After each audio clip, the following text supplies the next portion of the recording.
সংগঠনের ছেলেরা প্রচার করছে যে খেলা জমে গেছে।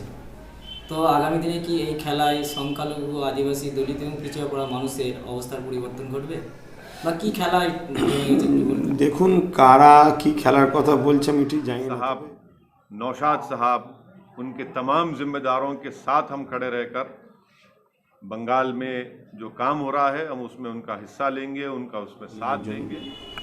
উপযুক্ত মানুষ, ভালো মানুষ এবং দেশের সংবিধানকে যথাযথ মর্যাদা দেওয়া মানুষ।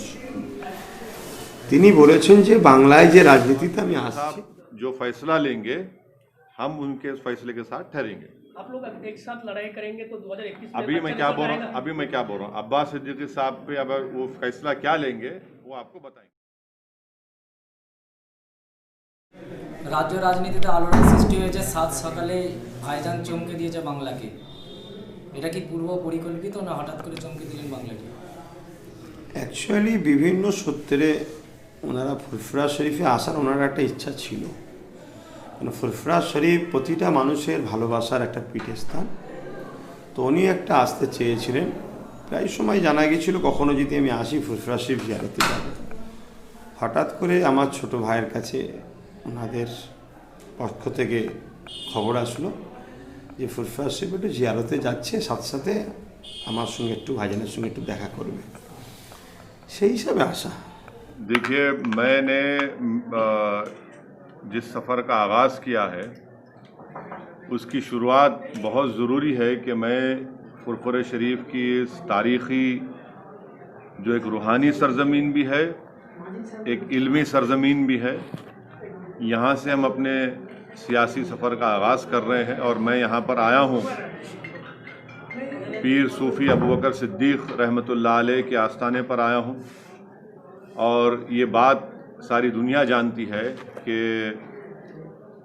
पीर सूफ़ी अबू बकर सिद्दीक़ रहमतुल्लाह अलैह ने ना सिर्फ सूफ़ीज़म के ज़रिए लोगों में तज़किए नफ्स और ख़िदमत खल्क़ का जज्बा पैदा किया, बल्कि उन्होंने तालीमी इदारों का क़याम में लाया, बंगाल की सरज़मीन पर इल्म की शमा को रोशन की, यहाँ पर एक तहज़ीबी और सक़ाफ़ती इनक़लाब को उन्होंने बर्पा किया। तो मेरा ज़रूरी था यहाँ पर आना और मैं यहाँ पर आया हूँ। और यहाँ पर आने के बाद मैं पीरज़ादा अब्बास सिद्दीकी साहब जो यहाँ पर इस फुरफुरा शरीफ के आस्थाने के ज़िम्मेदार हैं, उनकी आल से हैं वो का सिद्दीक़ रहमतुल्लाह अलैह की, मैं उनसे भी आया हूँ उनकी दुआएं हासिल करने के लिए, उनका ताउन हासिल करने के लिए। আসাদুদ্দিন সাহেব প্রেস মিটে বলেছেন যে বাংলায় আপনার পিছনে দাঁড়িয়ে লড়াই করতে চাই। তো আপনার সঙ্গে কি জোটের কথাবার্তা পুরো ফাইনাল হয়ে গিয়েছে? দেখুন, উনি ওনার বক্তব্যটা রেখেছে।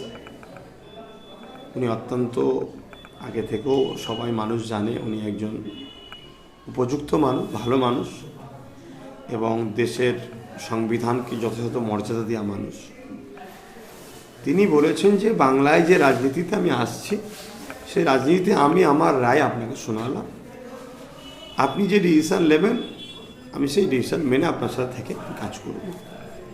और इंशाअल्लाह ताला बंगाल में मीम पार्टी अपने सियासी सफ़र का आगाज़ करेगी और अब्बास सिद्दीकी साहब, नौशाद साहब, उनके तमाम जिम्मेदारों के साथ हम खड़े रहकर बंगाल में जो काम हो रहा है हम उसमें उनका हिस्सा लेंगे, उनका उसमें साथ देंगे। आखिरी बात के अब फ्यूचर में क्या शेप इख्तियार करेगा इसका फ़ैसला हम अब्बास सिद्दीकी साहब पर छोड़ दिए हैं। जो अब्बास सिद्दीकी साहब फैसला लेंगे हम उस फैसले के साथ खड़े रहेंगे। আগামী দিনে 2021 যে নির্বাচন আপনি বর্ণনা করেছিলেন, তাহলে কি মিম এবং আপনার যে নতুন দল একই সঙ্গে জোট করে লড়াই করবেন? দেখুন, আরও অনেক দল আমাদের সাথে অলরেডি টেবিলে এসে গেছে। তিনাদের নিয়ে একটা আলোচনা করে আমরা একটা প্রেস বিবৃতির মাধ্যমে জানালে ভালো হবে। अभी तक पॉलिटिकल जो दल है उसको घोषणा नहीं किया है, अगर उन्होंने पॉलिटिकल मैं इसलिए बोल रहा हूँ कि अब अब्बास सिद्दीकी साहब क्या फ़ैसला लेंगे वो आपको बताएंगे। वो जो भी फैसला लेंगे MIM पार्टी इंशाअल्लाह ताला उनके साथ खड़े रहेंगे। सर, अगर TMC के साथ महागठबंधन होने के बाद अभी मैं क्या बोला हूँ, अब्बास सिद्दीकी साहब को हम के साथ हम खड़े रहेंगे। अब्बास सिद्दीकी साहब, पीरजादा अब्बास सिद्दीकी साहब, नौशाद साहब आपके भाई, आप लोग जो फैसला लेंगे वो आपको बताएंगे, हम उस फैसले के साथ ठहरेंगे। टीएमसी कहते हैं कि मीम बीजेपी का बी टीम है। नहीं, बी टीम नहीं है, ए टीम है। हम गलत बोल रहे, इतना बदनाम की मत करो। हम बोल रहे ए टीम है, बल्कि A+ टीम है। 18 बीजेपी का MP यहाँ पर जीत गया, हम एक सीट नहीं लड़े, फिर कैसा जीता बीजेपी? ये इनका डर है, मीम पार्टी से फ्रस्ट्रेशन है। उनको इन समझ में नहीं आ रहा है कि कैसे अब्बास सिद्दीकी साहब को देख रहे हैं, हजारों लाखों लोग उनको सुनने को आते हैं, तो ये उनका फ्रस्ट्रेशन है। फ्रस्ट्रेशन में बोले जा रहे हैं। उनको एक और फ्रस्ट्रेशन है कि उनके पार्टी के लोग छोड़ के भाग रहे हैं। क्या मेरे से पूछ के जा रहे क्या बोला? तो ये गलत बात है। अगर आप लोग कहना चाहते हैं कि मीम के इसमें क्या फैसला आएगा? अगर आप ये कहना चाहते हैं कि मीम के बंगाल में जो फेस है अब्बास सिद्दीक है, क्या कहना चाहते हैं आप? देखिए, फुरफुर शरीफ एक तारीखी सरजमीन है। बंगाल की पहचान भी कई चीज़ों से है, जिसमें फुरफुर शरीफ भी शामिल है। तो यकीनन अब्बास सिद्दीकी साहब से हमारी तफसील से बातचीत हुई। जाहिर है हम कोई मौसम के बारे में नहीं बात करें, वेदर के बारे में नहीं बात करें, सर्दी बहुत है या धूप निकल रही है। हम बंगाल के पॉलिटिक्स के बारे में बात करें, और अब्बास सिद्दीकी साहब जो फैसला लेंगे हम उनके फैसले के साथ ठहरेंगे। आप लोग एक साथ लड़ाई करेंगे तो 2021 में अभी मैं क्या बोल रहा हूँ, अब्बास सिद्दीकी साहब पे अब वो फैसला क्या लेंगे वो आपको बताएंगे। আর আগামী দিনে আপনার পরিকল্পনা কি? মানুষ জানতে চায় যে 2021 নতুন বছর শুরু হয়েছে, তো নতুন বছরেই নতুন একটা চমক, যে আসাদুদ্দিন ওয়েসি আসলেন, কিন্তু কোনো মিডিয়া থেকে আরম্ভ করে বাংলার কোনো মানুষ মানে টের পেল না। তো আগামী দিনে কি চমক দিতে চলেছেন আপনি? আগামী দিনে আবার চমক দেব। তবে আমি যেটাই করছি আমার লক্ষ্য কিন্তু একটা, দলিত, আদিবাসী, হিন্দু, গরিব, বিভিন্ন সমাজের এবং মুসলিম সমাজে পিছিয়ে আছে এনাদের আগিয়ে তুলে নিয়ে আসারই আমার লক্ষ্য। তার জন্য আমি বিভিন্ন দিক দিয়ে যে কোনোভাবে সমস্ত ভালো মানুষদের ঘরে এক জায়গায় করতে চাইছি। সেই জায়গায় একটা যেমন মানুষের কাছে মানুষের স্বার্থে একটা বার্তা গেল, আশা রাখছি খুব শিগগিরই আমাদের যে দল ঘোষণা নিয়ে মানুষ একটা ইন্তজারে আছে। একটু ওয়েট করছিলাম বিশেষ কিছু কারণে, আরেকটা কিছু কারণ আছে, তার মধ্যে একটা কারণ হলো আরেকটা কারণ আছে। সেই কারণটা খুব শিগগিরই হয়ে গেলেই আমরা কলকাতা প্রেস ক্লাবের মাধ্যম দিয়ে ওখানে যে বুক করে আমরা প্রেসের মাধ্যম দিয়ে, প্রেস বন্ধুদের মাধ্যম দিয়ে আমরা দল এবং ফ্রন্ট একসাথেই ঘোষণা করে দেবো ইনশাল্লাহ। আর আরেকটা শুনে ভালো লাগলো যে আসাদুদ্দিন সাহেব দাদামজের পীরকেবলা রহমতুল্লাহ আলাইকে স্বাধীনতা সংগ্রামী বলে পরিচয় দিয়েছেন, এবং তিনি জিয়ারতের উদ্দেশ্যে এসেছিলেন। তো আগামী দিনে কি ফুরফুরা শরীফ আবার আসবেন বলে সেরকম কোনো কথা দিয়েছেন? হ্যাঁ, উনি বলেছেন, আমাকে খুব ভালো লেগেছে, ফুরফুরা শরীফ ভালো লাগারই জায়গা, তিনি আবার আসবেন, কথা দিয়েছে।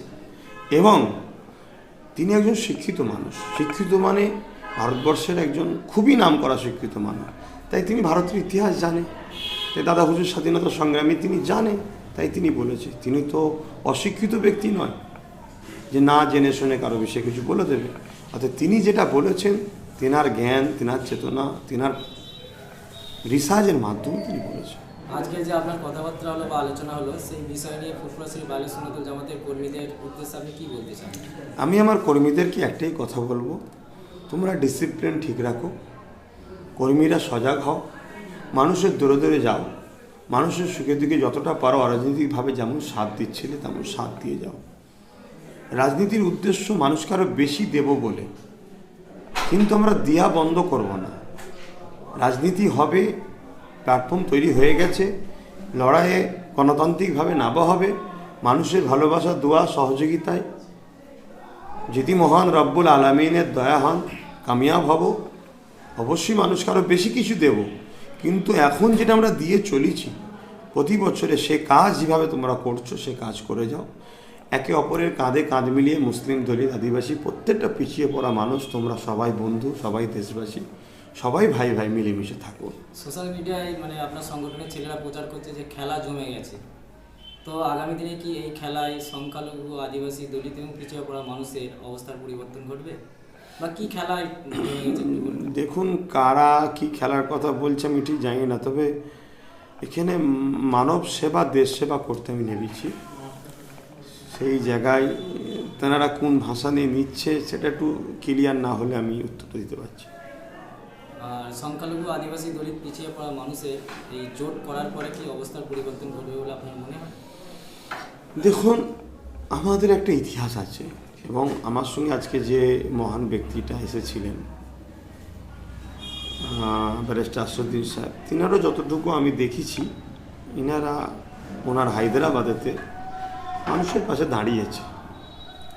আর আমাদের রাজনীতি না থাকলেও আমরা দীর্ঘ হাজার হাজার বছর ধরে অরাজনৈতিকভাবেই আমরা সর্বধর্মীয় মানুষের পাশে দাঁড়িয়ে সবার উন্নতি, সবার ভালোবাসা, সবার জন্য আদায়ের চিৎকারও দিয়েছি, আদায় করেও দিয়েছে আমার পূর্বপুরুষরা।